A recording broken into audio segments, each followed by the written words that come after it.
भी अधिवक्ताओं के फैमिली में, मतलब परिवार में, एक परिवार का हिस्सा बनूं, तो मुझे दुख है इस बात कि मैं समझता हूँ कि जिन्होंने लॉ पढ़ा होता है, जो लॉयर होते हैं, वो और भी बेहतर राजनीतिज्ञ हो सकते हैं, क्योंकि उनको लॉ की नॉलेज होती है, और जिनको लॉ की नॉलेज होती है वो और भी जनता की आवाज को बेहतर तरीके से सुनते हैं। लेकिन चलिए, मैं भी कोशिश कर रहा हूँ, प्रयास कर रहा हूँ अपने 15 साल के राजनीतिक जीवन में। अब तो बहुत सी धाराएं हमें भी याद होगी, कौन सी धारा में कौन सा आदमी बाहर चला जाता है, कौन सा आदमी बाहर जाता है, तो ये हम लोग को भी उतनी आदत है। मैं करणवीर जी की बात को भी सुन रहा था। मेरे पिता ने AC फंड दिया था जहाँ करणवीर जी ने विश्राम करने का भी काम किया। मैं तो चाहता हूँ अधिवक्ता जो विश्राम करने लगेगा तो बाकी लोगों को क्या होगा। अगर अधिवक्ता विश्राम करने लगे तो फिर न्याय कैसे मिलेगा। लेकिन चलिए, मैं बेटा हूँ हरदोई का, और एक बेटे की हैसियत से यहाँ पे खड़ा हूँ, मैं विधायक की हैसियत से, मंत्री की हैसियत से यहाँ नहीं खड़ा हूँ। और अगर आप लोगों की मांग है तो मैं मंच से घोषणा करता हूँ कि उसको जरूर पूरी करूंगा, अपनी निधि से वो पैसा जिसके तो उस मांग को अवश्य। और बार एसोसिएशन के लिए तो मैं तो जहाँ जब मुझे कहा गया, जो मुझसे कहा गया उसे किया और आगे भी करेंगे, क्योंकि मैं तो चाहता हूं कि हमारे हरदोई का एसोसिएशन, बार एसोसिएशन में पूरा प्रांगण है। मैं तो कई जनपदों में गया और मैंने देखा कि जितना अच्छा माहौल और जितना अच्छा इंफ्रास्ट्रक्चर हमारे हरदोई के कलेक्ट्रेट परिसर का है, जहाँ पे आप सब लोग यहाँ पे हैं, उतना अच्छा आसपास के जिलों में कहीं भी इतना अच्छा इंफ्रास्ट्रक्चर नहीं हमारा है।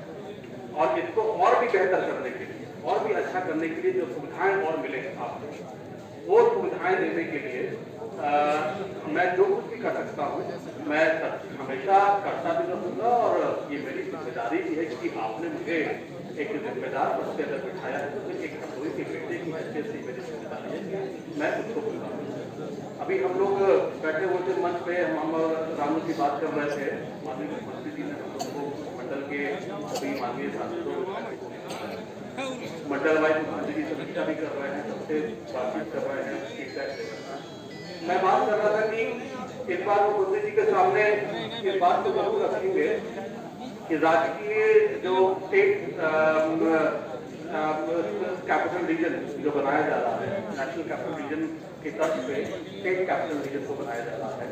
और उसमें लखनऊ के साथ साथ तमाम आसपास के जिले लिए जा रहे हैं। सीतापुर भी लिया गया है, लखीमपुर भी लिया गया है, चंडीगढ़ से चुनाव भी लिया गया है, कानपुर जिला का एरिया भी लिया गया है, लेकिन छुट्टी वर्ष के तहत हरदोई जनपद को दिया गया। मैंने माननीय मुख्यमंत्री जी से एक बार पहले भी चर्चा करी थी और उनसे कहा अनुरोध किया था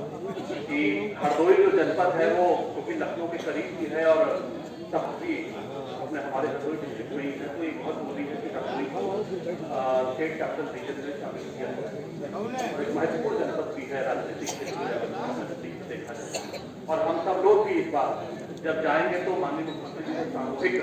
इस बात की डिमांड रखेंगे, अनुरोध करेंगे कि अगर स्टेट कैपिटल रीजन बनाया जा रहा है तो उसमें हरदोई जनपद को इसको रखा जाए, जिससे हरदोई का और भी अच्छा विकास होगा। और हरदोई अगर आएगा तो ये महत्वपूर्ण जिला भी है, इंडस्ट्री के क्षेत्र से भी महत्वपूर्ण है, पॉलिटिकल क्षेत्र से भी महत्वपूर्ण है, तो उसको रखा जाए तो उस जो रीजन बन रहा है उसकी इंपॉर्टेंस भी बढ़ेगी, उसका महत्व भी बढ़ेगा। हम लोग सामूहिक रूप से इस बात को जरूर रखेंगे और कोशिश करेंगे कि बहुत जल्द जब ये रीजन बने तो उसमें हरदोई शामिल हो। इसी के साथ साथ हरदोई के विकास डेवलपमेंट के लिए मैं हमेशा ये प्रयासरत रहता हूँ, कोशिश करता हूँ कि जो मुख्य मांगे हैं जनपद की, शहर की, हमारे मेरे विधानसभा क्षेत्र के साथ साथ हरदोई जनपद की जो मुख्य मांगे हैं उन मुख्य मांगों को पूरा करूँ और जिस स्टेज पे भी जाके पूरी हो सकती है वो मांगे, चाहे अगर मैं स्टेट में किसी डिपार्टमेंट से बात करनी हो, डिस्ट्रिक्ट लेवल से बात करनी हो, बात करके उन मांगों को पूरा करना हो तो मांगों को पूरा करना। बाईपास की बहुत दिनों से मांग, काफी सालों से मांग चली और एक बहुत इंपॉर्टेंट, बहुत जरूरी मांग भी थी कि जितना ट्रैफिक हमारा, क्योंकि 4 लेन का 6 लेन का हाईवे भी बनने का काम शुरू हो गया है लखनऊ, और जितना भी हेवी ट्रैफिक है वो सारा शहर के अंदर से निकल रहा है। बहुत सारे एक्सीडेंट भी हुए, बहुत सारी घटनाएं भी हुई, दुखद घटनाएं हुई, और बाईपास की मांग काफी दिनों से चल रही थी।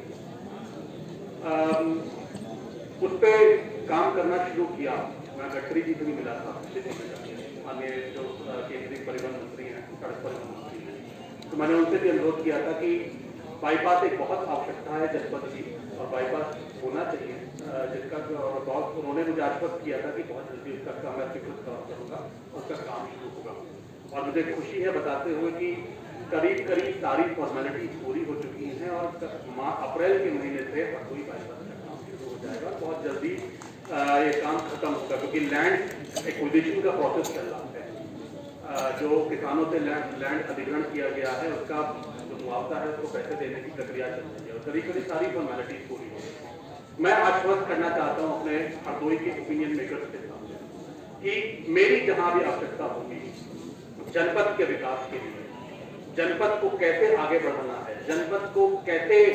एक मॉडल जनपद के रूप में स्थापित करना है, चाहे वो शिक्षा का क्षेत्र हो, चाहे वो इंफ्रास्ट्रक्चर का क्षेत्र हो, चाहे इंडस्ट्री का क्षेत्र हो, किसी भी क्षेत्र में हरदोई को एक उच्च श्रेणी में लाके खड़े करने में मैं जो कुछ भी कर सकता हूँ मेरी तरफ से पूरा प्रयास रहेगा, पूरी कोशिश रहेगी और मेरा जितनी भी ताकत है वो ताकत लगा के अपने हरदोई को एक आदर्श जनपद के रूप में कैसे स्थापित करना है मैं हमेशा उस पर काम करता रहूंगा। मैं केवल इतना ही चाहूंगा, मैं बहुत भाग्यशाली समझता हूँ अपने आप को कि आज आप सबके प्यार और आशीर्वाद की बदौलत आज मैं परिवार की चौथी पीढ़ी में आप लोगों ने मुझे अपना प्यार आशीर्वाद दिया है और अगर कुछ गलती हुई हो मेरी सफर में काम करते हुए तो उसकी भी क्षमा चाहूंगा क्योंकि मुझे भी सीखने का ही मौका मिल रहा है, अपने राजनीतिक सफर में सीख रहा हूँ, काम कर रहा हूँ और अगर कोई गलती हो जाए तो उसकी क्षमा भी चाहूंगा और ये आपसे वादा करता हूँ कि आपका ये बेटा, आपका ये साथी हरदोई का बेटा हरदोई के लिए हमेशा संघर्ष किया है, कर रहा हूँ और हमेशा आगे संघर्ष करता रहूंगा जिससे हरदोई का नाम उत्तर प्रदेश में एक आदर्श जनपद के रूप में स्थापित हो। मैं सभी बड़ों का आशीर्वाद देता हूँ और सभी का बहुत बहुत धन्यवाद और एक बार फिर से नई कार्यकारिणी को बहुत शुभकामनाएं, बहुत बधाई और सभी को नववर्ष की भी बहुत बहुत हार्दिक शुभकामनाएं और बधाई देता हूँ। जय हिंद, जय भारत।